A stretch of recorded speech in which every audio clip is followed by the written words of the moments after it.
brought some tea. This tea smells pretty good. Suppose I'll have some. Oh, I needed that. This tea reminds me of Emma's father. About Lady Emma's father. Dogen.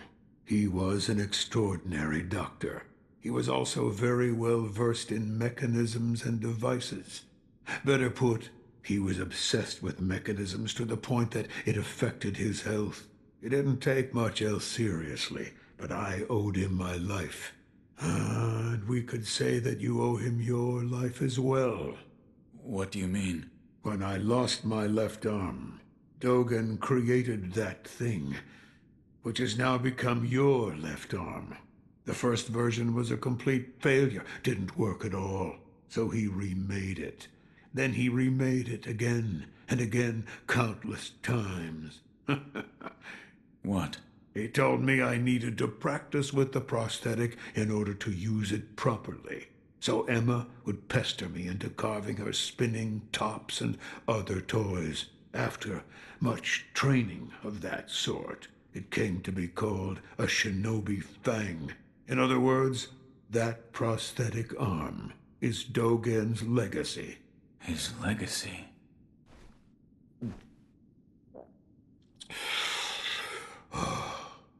So much time has passed. While I have abandoned my shinobi ways, that alone I could not bear to abandon.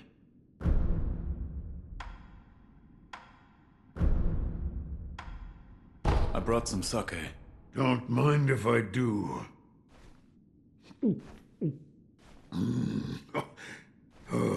Is it not to your liking? No, it's damn good.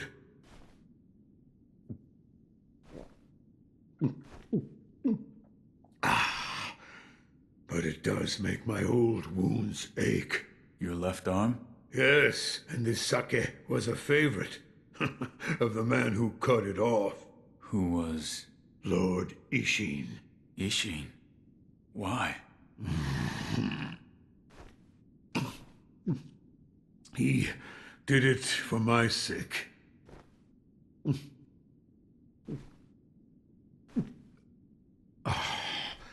I was on the verge of being consumed. Consumed by what? Shura.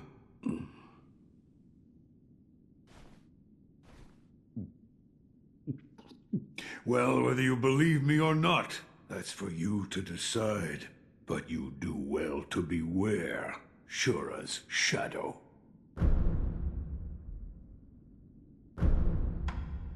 I brought something for you. Monkey booze, is it?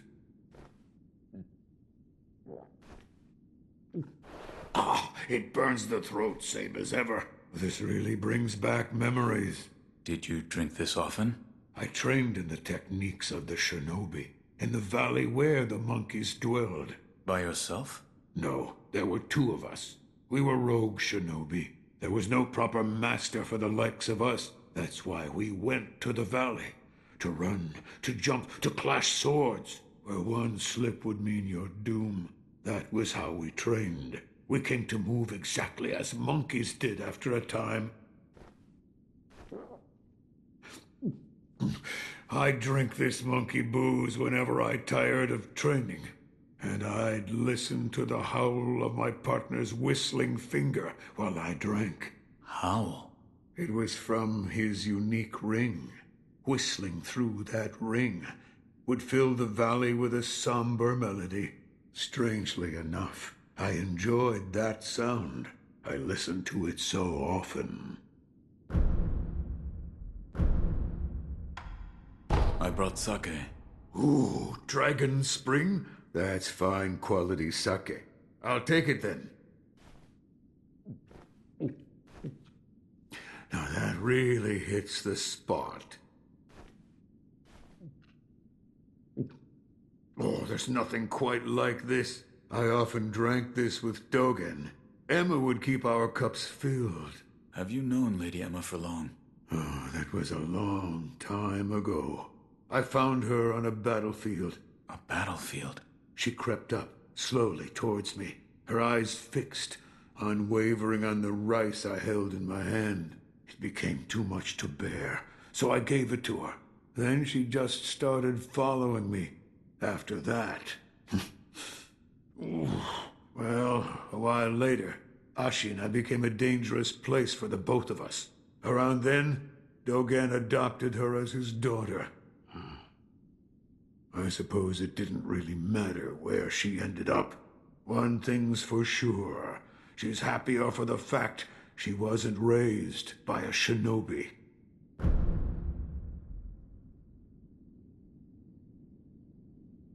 Yes, right. Don't do any...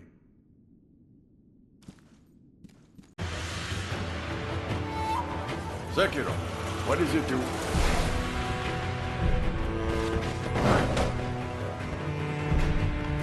I brought sake. Smart thinking, my boy. Let me see.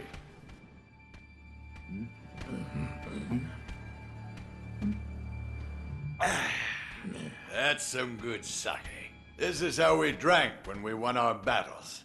The people of Ashina, together as one. Could you tell me about the rebellion? Oh, the rebellion. We just took back what was stolen from us. That's... Before this land was... It's a place where we, the Ashina people, lived. Where the waters flowed straight from the source. We were a people who loved our country dearly. And we made good sake to boot. But we were heretics. And we were weak. Naturally, we were overrun. Trampled into submission for many long, excruciating years. We couldn't even pray at the water from the springs. The way we were then. Even good sake couldn't get us truly drunk. But then the world fell into chaos. Yes. Amidst the chaos that was Japan. The endless casualties. The flames of war. We found the perfect opportunity to take back our land. But now, it's a place of death. It's a bitter thing indeed.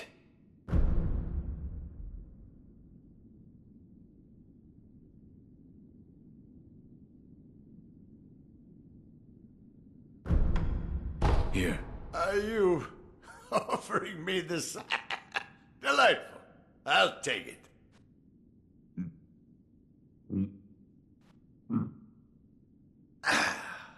That's the stuff. By the way, how was Genichiro? What do you mean? You two crossed blades, did you not? Uh-huh. To put it simply, he was strong, and he had unusual techniques. I see. What exactly is the lightning of Tomoe? It's a technique belonging to Genichiro's mentor. I'll wager it was quite the sight. His mentor? Tomoe. There aren't many masters of the sword like her. To see her fight, it's like she's dancing. When you look into her eyes, you feel as if you're being drawn into the depths of the ocean. I was completely taken by her, and it almost killed me. I've lived a long life, but that was the closest I've come to death. I have something for you. Ah, Sekiro. You know me well. Why, if this isn't monkey booze.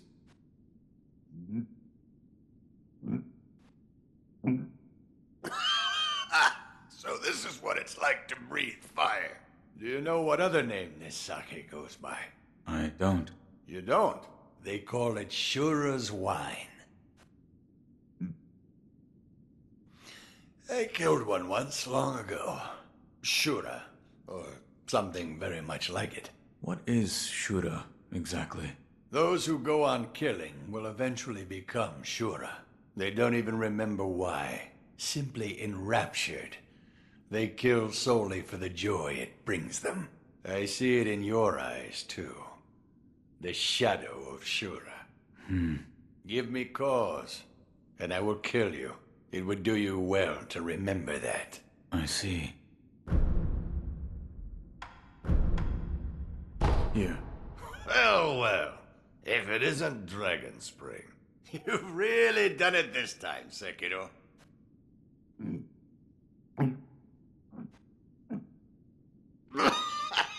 That hit the spot.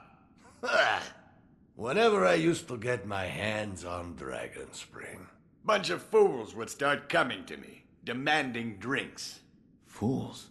Fools who wouldn't let go of their cross spears while they drank. Fools who would steal sake using illusion techniques. Fools tinkering with half-finished prosthetics, sake cup in hand.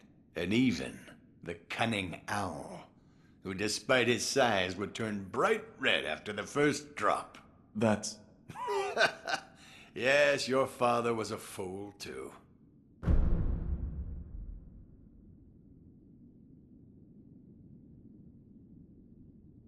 You're leaving, Sekiro. Another